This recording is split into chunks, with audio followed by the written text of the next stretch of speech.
हम जब खाना बनाना होता है सबसे पहले क्या करते हैं? कढ़ाई में चढ़ाते हैं गैस पर और उसमें हम तेल डालते हैं। अब ये तेल हमारे लिए इतना घातक कैसे साबित हो सकता है?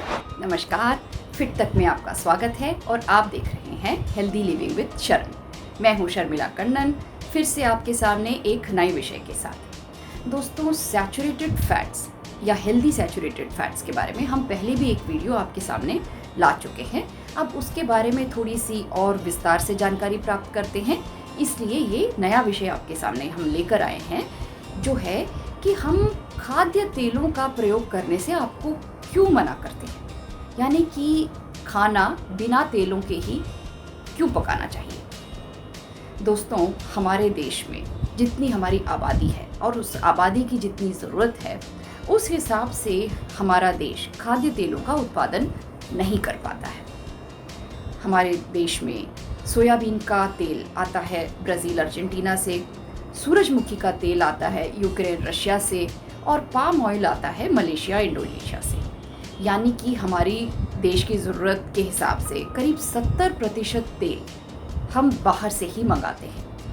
हमारे जो देसी बीज हैं, यानी कि उत्तर भारत में सरसों, दक्षिण भारत में तिल और फिर आमतौर पर मूंगफली का तेल, जो हम पहले कोल्हू से निकाला करते थे, अब वो ज़माना चला गया। हम सभी लोग रिफाइंड ऑयल का प्रयोग कर रहे हैं। हम जब खाना बनाना होता है सबसे पहले क्या करते हैं? कढ़ाई में चढ़ाते हैं गैस पर और उसमें हम तेल डालते हैं। अब ये तेल हमारे लिए इतना घातक कैसे साबित हो सकता है, चलिए उसे ज़रा देखते हैं। तेल को जब रिफाइन किया जाता है, हमने पहले की वीडियो में भी बताया था, उसमें काफ़ी सारी चीज़ें मिलाई जाती हैं और उसमें से काफ़ी सारी चीज़ें निकाल दी जाती हैं। यानी कि उसका फाइबर निकाल दिया, उसके फाइटोन्यूट्रिएंट्स निकाल दिए, मिनरल्स निकाल दिया, विटामिन्स निकाल दिए, तेल में कुछ भी नहीं बचता। इसके अलावा एक पेट्रोलियम प्रोडक्ट जिसको हम हेक्सेन कहते हैं, वो इस्तेमाल किया जाता है। तेल के बॉटल में लिखा तो होता है कच्ची घानी, लेकिन कच्ची घानी का मतलब है कोल्ड प्रेस्ड, यानी कि उसमें हीट का प्रयोग हुआ ही नहीं उसको निकालने में। लेकिन ऐसा होता नहीं है। आमतौर पे जब कच्ची घानी में तेल निकाला जाता है तो बहुत नुकसान होता है, यानी कि बहुत ज़्यादा आपने बीज डाले और बहुत कम तेल निकला। अब आप एक व्यावहारिक दृष्टिकोण से देखा जाए तो ये तेल की जो इंडस्ट्री है, जो रिफाइंड ऑयल इंडस्ट्री है, उसके लिए फ़ायदेमंद नहीं है। दूसरा आता है हॉट प्रेस्ड एक्सपेलर। अब इसमें ज़्यादा तेल निकलता है, लेकिन इसमें हीट अप्लाई होता है और हीट अप्लाई करने से तेल के सारे जो महत्वपूर्ण घटक हैं वो निकल जाते हैं। तेल से जब हमने चिपचिपापन हटाया, उसकी बास हटाई, तो आप ये समझ लीजिए कि उसमें आपके शरीर को देने लायक कुछ भी नहीं बचता है। फाइबर तो पहले ही हट गया। इसके बाद आता है मशीन से एक्सट्रैक्शन जो होती है वो। अब उसमें तो बिल्कुल भी कुछ भी नहीं बचता है। आप समझ लीजिए कि सिर्फ कोल्ड प्रेस्ड ऑयल ही ठीक था, और वो भी तब जब हम उसको कोल्हू से निकाल रहे थे बिना हीट अप्लाई किए। लेकिन अब जो तेल मार्केट में आ रहा है वो हमारे शरीर के लिए बिल्कुल भी अच्छा नहीं है। ये कई सारी क्रॉनिक डिसीज़ेस को बढ़ावा देता है। एक ज़माने में जो लोग पहले गाँव में या छोटे शहरों में रह चुके हैं, उनको याद होगा जब हम कोल्हू के पास से भी गुजरते थे तो सरसों के तेल की बास इतनी ज़ोर से आती थी कि हमारी आँखों से पानी आ जाता था। अब हम चाहे कच्ची घानी बोलकर ले भी लें, लिखा भी होता है, लेकिन हम उस बॉटल को खोलते हैं, हमारी आँख से तो पानी आता ही नहीं है।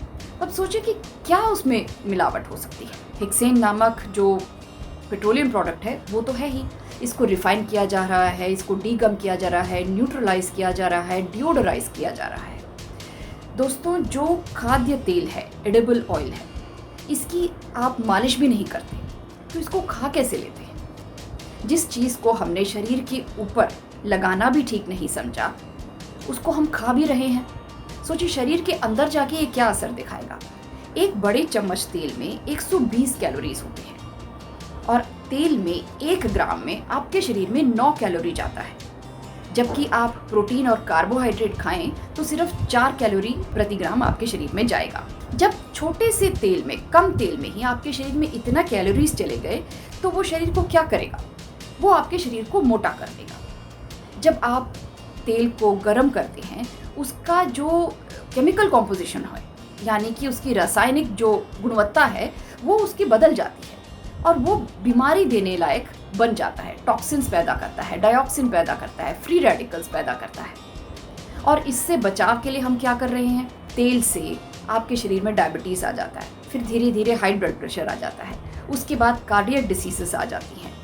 और जब आप तेल बहुत ज़्यादा खाते हैं तो आप समझ लीजिए आप जैसे पशु जगत से प्राप्त आहार खा रहे हैं, फिर तो सैचुरेटेड फैट्स बहुत ज़्यादा आपके शरीर में चले गए। और चाहे आप शाकाहारी भी हैं, तेल की वजह से आपके शरीर में वही परिणाम आ रहे हैं जो कि एक मांसाहारी इंसान के शरीर में जो प्रतिक्रिया होती है, वही प्रतिक्रिया आपके शरीर में भी तेल की वजह से आ जाती है। तो इसलिए हमें तेल का शिकार नहीं बनना है। आप एक छोटा सा एक्सपेरिमेंट अपने घर में करके देखें। एक बोतल लें कांच की, उसमें आप पानी भरें और उसको हिलाएं। पानी आसानी से हिलता है। अब आप उसमें 2-3 चम्मच तेल डाल के फिर उसी को हिलाएं। वो बोतल में जो भरा हुआ मिश्रण है वो कम हिलेगा। यही चीज़ हो रही है हमारे शरीर में भी, हमारे खून में। जब ये खून में तेल मिलता है, यानी जो तेल हमने खाने के द्वारा खाया, पका हुआ, तला हुआ या तड़का लगाने के लिए या मसाले भूनने के लिए, ये तेल हमारे जब शरीर में जाता है, खून में जाता है, ये ऑक्सीजन सप्लाई को खून में कम कर देता है। जब ये खून हमारी दिल की धमनियों में जाता है तो हमारे को कार्डियोवैस्कुलर डिजीज़ आ जाती हैं। अब बिना तेल के खाना कैसे बनाया जाए? शुरू में तो ये मुश्किल लगता है दोस्तों, लेकिन धीरे धीरे जब आदत होगी आप देखेंगे कि ये इतना मुश्किल नहीं है, आप कर सकते हैं। शुरुआती दौर में अगर आपको बिना तेल के खाना बनाना मुश्किल भी लगे तो आप तेल की कंजम्पशन को, उसके उपयोग को कम कर दें। धीरे धीरे आपके लिए आसान हो जाएगा। इन सब चीज़ों की आदत डालें, एक नए सिरे से नए दौर पे अपनी ज़िंदगी की शुरुआत करें। रिफाइंड ऑयल या किसी भी तरीके के तेल, चाहे आप जैविक ही तेल ले लें, तेल के गुण तो तेल में होंगे ही, उसमें चर्बी जो होती है वो बीमारियों का कारक है। और ये रिफाइंड ऑयल में भी है और नॉन जैविक तेल में भी है। डॉक्टर माइकल ग्रेगर, जिनकी एक किताब है हाउ नॉट टू डाई, इसमें वो तेल के बारे में काफ़ी डिटेल में बात करते हैं। आप चाहें तो किताबों के अगर शौकीन हो, ये किताबें भी पढ़ सकते हैं ताकि जागरूकता आए और आज के दिन में हम किस तरीके की जीवन शैली हमारी हो गई है उसे हम देख पाएँ और अपने आप को वक्त के रहते बदल पाएँ। हेल्दी रहें, फिट रहें। हेल्दी लिविंग विद शरण में आने के लिए, फिट तक में आने के लिए आपका बहुत बहुत धन्यवाद।